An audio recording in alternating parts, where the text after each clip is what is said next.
আসসালামু আলাইকুম ভিউয়ার্স, আপনারা সবাই কেমন আছেন? আমি তো আলহামদুলিল্লাহ ভালো আছি। ভিডিওর শুরুতেই বলে রাখছি, যদি আমার ভিডিওগুলো আপনাদের ভালো লেগে থাকে অবশ্যই আমার চ্যানেলটি সাবস্ক্রাইব করবেন, লাইক কমেন্ট শেয়ার করবেন। ভুল ত্রুটি হলে ক্ষমা দৃষ্টিতে দেখবেন। আজকে আমি সম্পূর্ণ বাঙালি আনায় আপনাদেরকে চিকেন রান্না করে দেখাবো এবং সম্পূর্ণ রান্নাটা আমি বাটা মশলায় করব। রান্নাটা করার জন্য যা যা লাগছে, এখানে আমি চিকেন নিয়ে নিলাম। আমি এখানে সোনালী মুরগিটা নিয়েছি, আপনারা যে কোনো মুরগি দিয়েই করতে পারেন। আমার কাছে এটা ভালো লাগে তাই আমি এটাই নিলাম। মুরগিটা আমি ভালো করে ধুয়ে পরিষ্কার করে নিয়েছি। তার সাথে নিয়ে নিয়েছি দুটো আলু, তার সাথে নিয়ে নিলাম এলাচ, দারচিনি, তেজপাতা, পেঁয়াজ কুচি, টমেটো, কাঁচামরিচ।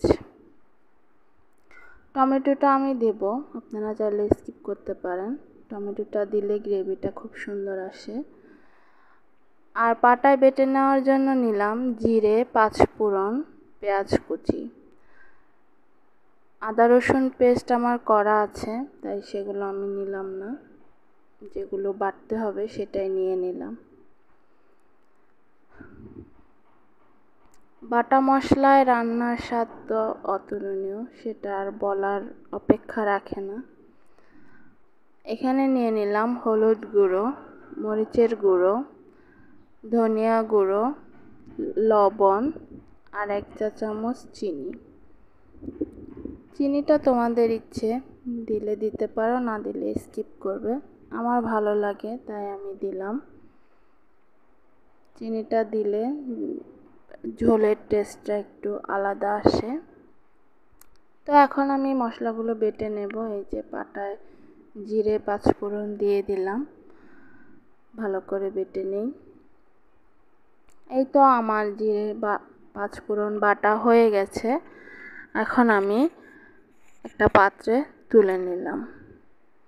তার সাথে পেঁয়াজটাও বেটে নিয়েছি, সেটা তোমাদের সাথে শেয়ার করলাম না। আদা রসুন পেস্টটাও নিয়ে নিয়েছি। এখন আমি চুলায় হাঁড়ি বসিয়ে দিলাম, হাঁড়িটা গরম হয়ে গেছে। এখন আমি কিছু জিরে টেলে নেব মাংসটা রান্না করার জন্য। মাংস রান্না করব, টালা জিরের গুঁড়ো না দিলে তো ভালো লাগে না। তো এই তো আমি জিরাটা টেলে নিয়েছি।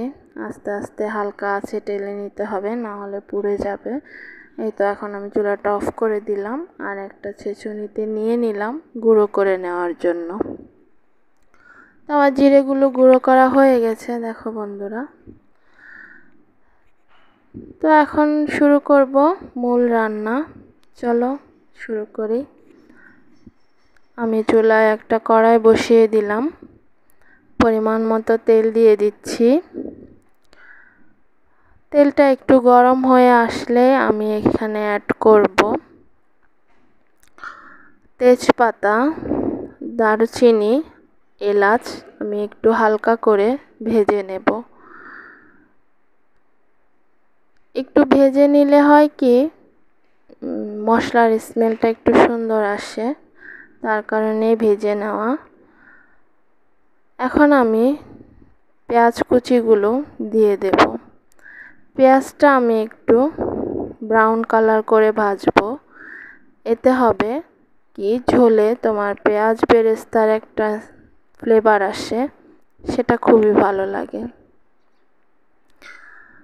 তো চলো পেঁয়াজগুলো একটু ভেজে নেই। তোমরা সবাই জানো পেঁয়াজ ভাজতে একটু সময় লাগে, তো একটু ধীরে সুস্থে ভেজে নেবে। এই তো আমার পেঁয়াজগুলো ভাজা হয়ে গেছে। এখন আমি বাটা মশলাগুলো সব দিয়ে দিলাম। মশলাটা আমি ভালো করে একটু ভেজে নেব। এই পর্যায়ে চুলার আগুনটা মিডিয়ামে রাখতে হবে, না হয়তো মশলাগুলো নিচে লেগে যাওয়ার সম্ভাবনা থাকে। তো আমি এই যে মশলাগুলো ভেজে নিয়েছি, এখন আমি দিয়ে দেব সব গুঁড়ো মশলাগুলো, তার সাথে লবণটাও দিয়ে দিলাম। একটু ভালো করে নেড়েচেড়ে মিশিয়ে নেব। এখন আমি সামান্য পরিমাণে একটু পানি দিয়ে দেব। মশলাটা ভালো করে কষিয়ে নিলাম। এবার দিয়ে দিচ্ছি টমেটো কুচিটা।